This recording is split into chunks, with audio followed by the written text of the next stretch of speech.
Hi friends, నేను miss వచ్చాను. ఈరోజు మేము బీరకాయతో ఇలా చేస్తానండి. నేను కూర చాలా బాగుంటుంది. రైస్లో కలుపుకున్న చపాతీలో కన్నా చాలా బాగుంటుంది.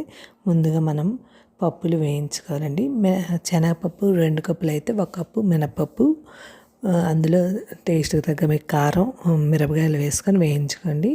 అందులోనే అవి వేగాక, పప్పులు వేగాక జీలకర్ర, ధనియాలు స్పూన్ వేసుకొని వేయించుకొని ఆపేసుకోండి. అది చల్లారబెట్టుకొని పొడిలా చేసుకొని ఉంచుకోండి. ఇది కారపొడిలాగా మనం ఇందులో కూడా ఇడ్లీలోకి అన్నిటిలోకి బాగుంటుందండి. ఇందులో ఆడేటప్పుడే కొద్దిగా ఇంగువ కూడా వేసుకొని మిక్సీ చేసుకోండి.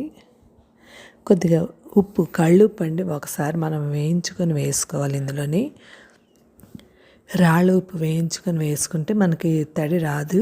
పౌడర్ ఎన్ని రోజులైనా బాగుంటుంది. ఇలా వేసుకొని మీరు మిక్సీ చేసుకోండి చల్లారిపోయాక.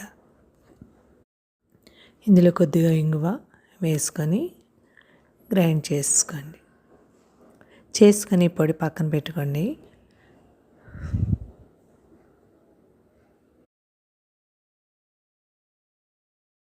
మెత్తగా ఆడుకోవాలి, మరీ మెత్తగా కాదు, కొద్దిగా మరుగుగా వస్తుంది. ఇలా ఆడుకొని పక్కన పెట్టుకోండి. మనం ముందుగా బీరకాయలు ఇలా కోసుకొని 4 ఈనెల్లా కోసుకోవాలండి. కోసుకొని కొద్దిగా ఈ కారపొడి అందులో 2-3 స్పూన్లు వేసుకొని, మన కూరకు తగ్గ కారపొడి తీసుకొని అందులో కొద్దిగా చింతపండు రసం, 2 పచ్చిమిరపకాయలు వేసుకొని మిక్సీ చేసుకోండి. మీకు ఇది కొద్దిగా సాల్ట్ చాలకపోతే సాల్ట్ వేసుకోండి. దీనికైతే కరెక్ట్గా సాల్ట్ సరిపోయింది. ఇంకా మనం ఏం వేసుకోక్కర్లేదు. ఇలా చేసుకొని ఈ బీరకాయల్లో పెట్టుకోండి. తాలింపు మినపప్పు, జీలకర్ర, మిరపకాయలు, కరివేపాకు వేసుకొని వేయించుకొని 2 ఉల్లిపాయ ముక్కలు కూడా అందులో వేసుకోండి. పసుపు వేసుకొని బాగా వేగాలి.